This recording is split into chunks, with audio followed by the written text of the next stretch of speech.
Good evening, Doctor. This is Commander Arthur from Group SWML26, and I'll be taking through our slides for our project named a Deep Transfer Learning Architecture for Automated Babesiosis Diagnosis in Bovine blood smears via stained normalized convolution network.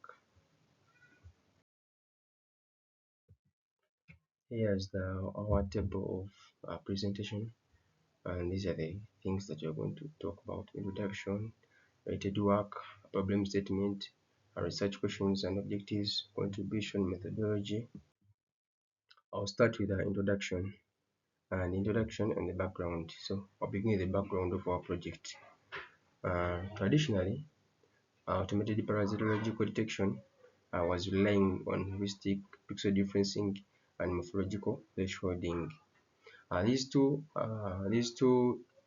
techniques were computationally cheap, and they were suffering from one of the repercussions that after using them you could suffer from catastrophic false positive rates of unconstrained clinical blood smears, which exposes many limitations, and these would result into our poor performance, cause anemia, reduce milk production, weight loss of the animals, high mortality, and also increased death rates. Then also frequently, many people were confusing the malaria plasmodium with Babesia disease, Babesia parasite, when they are viewed under a microscope, since both of them have a ring shape. Then on our introduction, we're talking about Babesia, which is a parasitic disease in animals that requires timely and accurate detection for effective treatment. Initially, before the using of the deep learning CNN detection, doctors or veterinary doctors and laboratories are used to use the manual microscopic diagnosis of the Giemsa stained smears, which was resulting into slow, subjective, and it also had a high error prone. So when we use our deep learning, we shall enable the automated medical image analysis. Using the convolution neural networks, we can detect parasites in blood smear images. And one of our goals is to have a faster, accurate, scalable, and better medical diagnosis.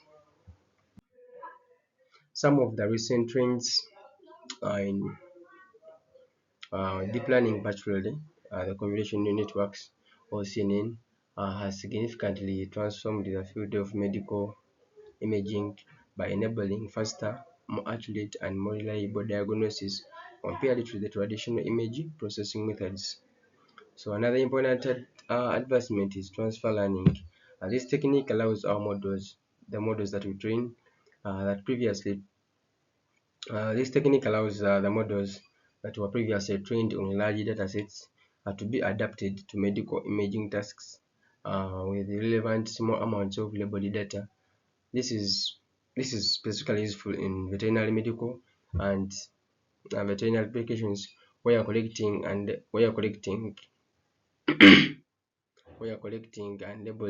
labeled data, large datasets can be difficult and expensive to manage. So we have AI systems that are now successfully detecting the parasites from the Giemsa blood smear images. We have the mobile, the cloud diagnostic tools, whereby we deploy our website, our system, our architecture, our models, and then the users can use the interface to do the medical diagnosis in the images. We have explainable AI techniques that are improving trust and transparency in our clinical decision making.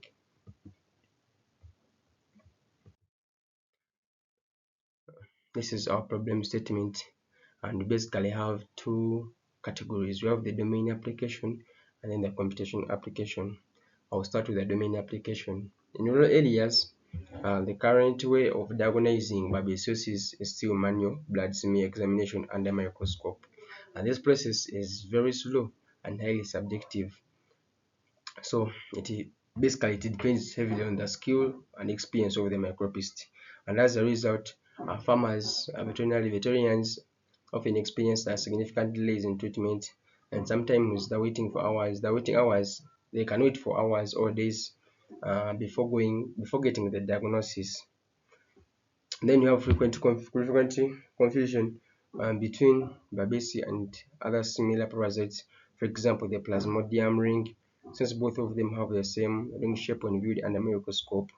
We have other infections like the Theileria and the plasma and other pathogens that are common in pastoral systems that worsen the condition, that worsen the clinical condition of our cattle. Then under the competition problem, we are going to develop an accurate multi-class classifier to distinguish the Babesia parasites from similar looking parasites like the Plasmodium and also the healthy blood cells in the game sustained images. We are going to address the several class imbalances whereby the Babesia class infected cells currently they are represented by 10% of the datasets compared to the 79% which are healthy blood cells. So we shall also enable reliable real-time detection of the Babesia after using the microscopic blood smear images that vary under different staining conditions. These are some of our research questions and the objectives that we obtained. Some of the research objectives that we have is to prepare and explore relevant subsets of the microscopic blood smear images, also to develop and train a deep learning model classifier of our Babesia detection, to evaluate model performance using the standard metrics and the confusion analysis, and then also to demonstrate a prototype interference tool that will be used by the medical labs or veterinary doctors, whereby we just upload the image and then the model does the detection automatically. Some of the questions that we have, they are here. So how can you transfer learning on public parasite images detect Babesia with veterinary grade accuracy? How well can the model distinguish Babesia from the morphological similar parasites? How does image processing influence the accuracy and the boldness of the Babesia detection? And our contributions and outputs from the research were we developed a focused multi-class Babesia detector using our biased performing model, which was efficient before using the public datasets that we obtained. We had a strong negative set, which was composed of the healthy red blood cells, the leukocytes, and the plasmodium, which helps us to reduce the false rate. We also achieved a good for a promising accuracy of 90 to 95 in Babesia and the non-Babesia classification. So we managed to design and develop a user-friendly interface to support the practical use in the veterinary clinics, and we deployed it on Hugging Face, and the link is shared in slides and also on the Google form that we've submitted. Our methodology and the system architecture was designed in the format whereby we shall first identify the problem and then do analysis, our data set acquisition, and then do the pre-processing of our data. We shall build the model, train the model, validate, and then test it. Then after testing it, we package it, and the packaging state is like we are deploying it whereby users can interact with it. So this is our data set description and the exploratory data analysis. We got our data set that we used for Mendel's, and it was composed of 4 classes and were distributed in the following format. We had the Babesia class with 1,173 images, the Plasmodium class with 843, the red blood cells, which are the healthy one, with 8,995 images, the leukocyte, which had 1,376. In a total, we had 1,000. We had 1,200 we have 12,387 images, and our images were classified into the format of JPEG and then the PNG. Then these are some of the EDA insights that we managed to get up. We had a significant class imbalance required. There was a significant class imbalance which required the mitigation in order to reduce the classification bias. Strong visual similarity between Babesia and Plasmodium increased due to classification complexity. The variations in image sizes, staining intensity, which necessitated pre-processing normalization. Distinct color space patterns confirmed their useful and discriminative staining features. These are some of the EDA visualization that you managed to get. I will start with visualization one, which is the class distribution. Since we had 4 class data sets, this visualization shows how the data set is distributed among the four cell classes, that is the Babesia, red blood cell, Plasmodia, and leukocyte. The analysis reveals a strong imbalance in the data sets, with the red blood cell images dominating the data set at approximately 72.6 of all samples, while the Plasmodium had the fewest with 6.8. The larger concentration of the red blood cell images indicates that the set is heavily biased towards one class, and this is important because the machine learning model trained on the imbalanced data tend to favor the majority class during the prediction, which may reduce the model's ability to correctly identify the minority class, such as the Plasmodium and the Babesia. Since the minority class are medically significant for parasite detection, this imbalance could negatively affect the diagnosis reliability. Then for the second visualization, the class imbalance ratio, whereby we had the majority over each class. This graph quantifies the severity of imbalance by comparing each class against the majority class, which is the red blood cell.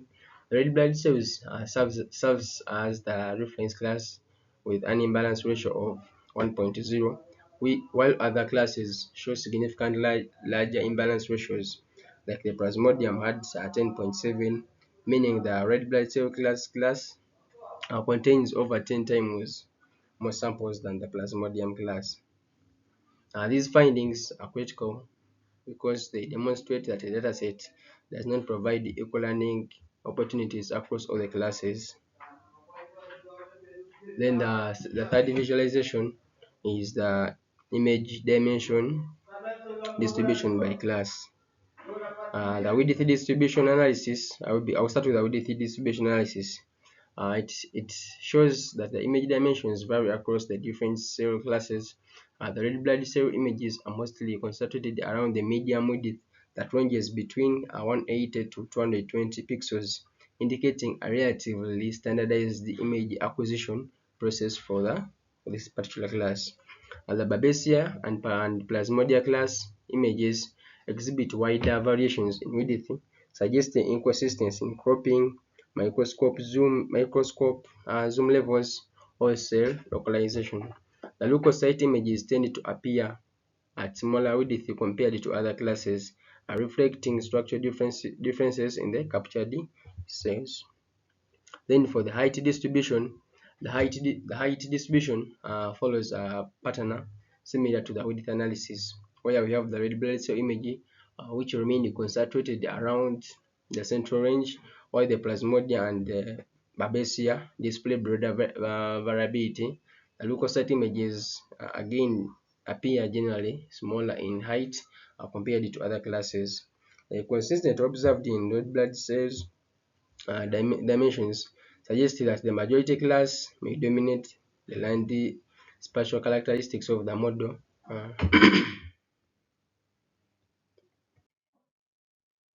I'll go to other visuals. We have the heat map, which shows the correlation between image metadata that includes the features, for example, the width, the height, the aspect ratio, file size, and then the resolution. The strongest correlation are observed between the width height and the resolution with values which are close to 0.9, and this indicates that the dataset images were captured under relevant consistent microscopy settings. This consistency is important because it reduces the unwanted variability during the model training and ensures that the CNN aligns biological patterns rather than the difference caused by image acquisition. The aspect ratio also relatively weak correlation with other features, suggesting the minimal geometric distortion across the images. Now we shall go to another visualization for the 3D RGB color space by class. The 3D scatter plot visualizes the average red, green, and blue intensity distribution for each class. Each point represents one image, and different colors correspond to Babesia, red blood cells, the plasmodium, and the leukocyte. So we observe partial clustering of classes in the RGB space, and this indicates that different cell types possess distinctive class characteristics. Then lastly, we shall talk about the calibration reliability diagram, whereby we have the before calibration and then the after calibration. So before calibration, the graph evaluates how how reliable the model's model confidence scores before calibration. The dashed the dashed diagonal line represents perfect calibration, where prediction confidence exactly matches the actual race. And then before calibration, the bars fall below this ideal line, which means the model was overconfident. Then after calibration, the expected calibration error improved from 0.12 to 0.03, and this indicates a significant improvement in confidence reliability. The model's confidence scores now better reflect the true prediction accuracy. So we have our explainable AI analysis. So uh, to build trust in our model, we applied the explainable AI using the GradCam heat maps. And this technique will help us to visualize, understand which part of the blood smear image the model is focusing on when making the prediction. For example, as you see in some of the examples we had, when the model makes a correct prediction, it successfully highlights the Babesia parasite ring and the structure inside the red blood cell. And this shows that the model is learning biologically meaningful features, not just the background noise or the staining artifacts. In most cases, the model concentrates its attention on the actual parasite morphology, which gives confidence that it is making a decision for the right reason. However, when the model makes a mistake, the GradCam helps us diagnose why it happened. So these are our model architectures. Basically, these are some of the architectures that we managed to make as a group uh, from each individual. I will start with ResNet 18. ResNet 18 uses the SDO connections to solve the vanishing gradient and improves the deep network training. The model processes the 224 by 224 images through convolution blocks with increasing filters from 64 to 512 after feature extraction, global average pooling, and fully connected layer classify the images into Babesia, the leukocyte, plasmodium, and then the red blood cells. Then you have the efficient net BNOT. This uses compound scaling to balance the depth, width, and resolution for better accuracy with fewer parameters. It uses the MB-conv blocks, squeeze and excitation mechanism for efficient feature extraction. Then you have the Inception architecture, which is Inception v3. It uses the multiple convolution filter sizes such as 1 by 1, 3 by 3, and then 5 by 5 within the same module. which improves within the same module to capture both small and large image features simultaneously. Then we have EfficientNet B4, which also uses the conv blocks, the global average pooling, dropout, and fully connected layer for classification.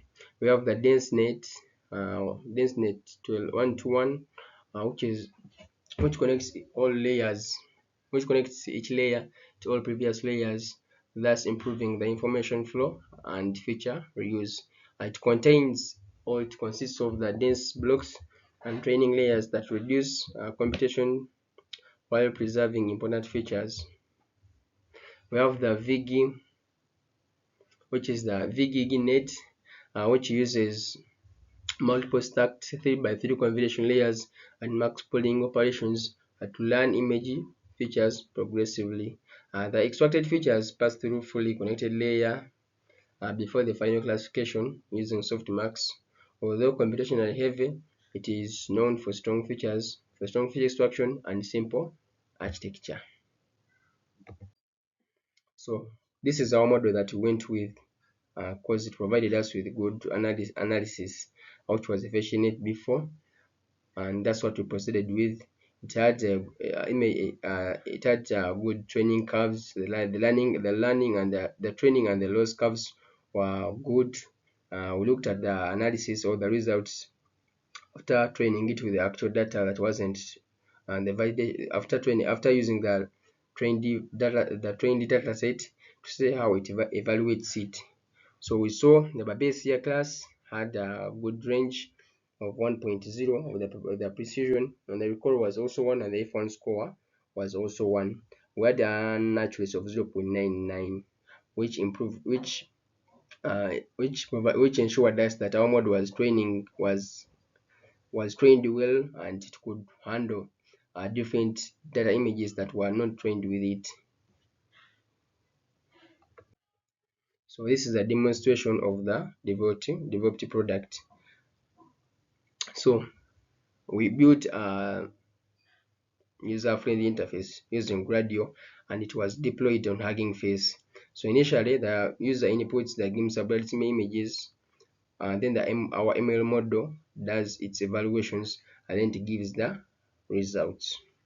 So our core IP components, we had the trained ML model, which was for Babase detection, the curated and labeled microscopic datasets that were used for training and testing. We had the image processing and classification pipeline. The model compression, we further use the knowledge illustration so that we can compress our model, without compromising the model its performance and the accuracy.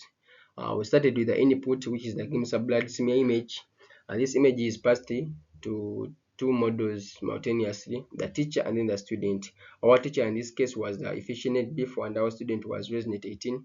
So the teacher model produces the soft probabilities, which are rich, detailed predictions that contain the dark knowledge about how confident the teacher is and how it sees the subtitle differences between the classes. The student model also produces its own predictions, and during the training, we adjust the student's weight so that it only learns from the correct answers or the hard labels, but it also matches the soft probabilities from its teacher model. So the compressed model is then stored and then also used for analysis. So our knowledge distribution results, we successfully distilled the knowledge from defining before achieved a competitive accuracy while significantly reducing the model size and inference time. The advantages we had a faster prediction speed, low memory usage, more accessible to field use since it was small in size, and then it was making the prediction fast. These are some of the results from the compressed model. This is the report we had. We had an accuracy of 0.992, and that is like 99.2%, which was very good. The training speed was very fast, and it was light. Some of the problems that we encountered The conclusion, the limitations are here. So we developed automated database UCC detection system using the FGNB4. We achieved accurate and faster image processing diagnosis from the microscopy images. Implemented a user-friendly interface that was used by Gradio, and we successfully deployed our model to Hugging Face for real-time access. Some of the model, actually the limitations we had, the model was limited to only game sustained blood smear images only. It was not fully validated for clinical and real world deployment, which we are still working on. The performance may vary with poor images, and the references we had almost like 20 references, but we managed to display only 5 here. Thank you, doctor.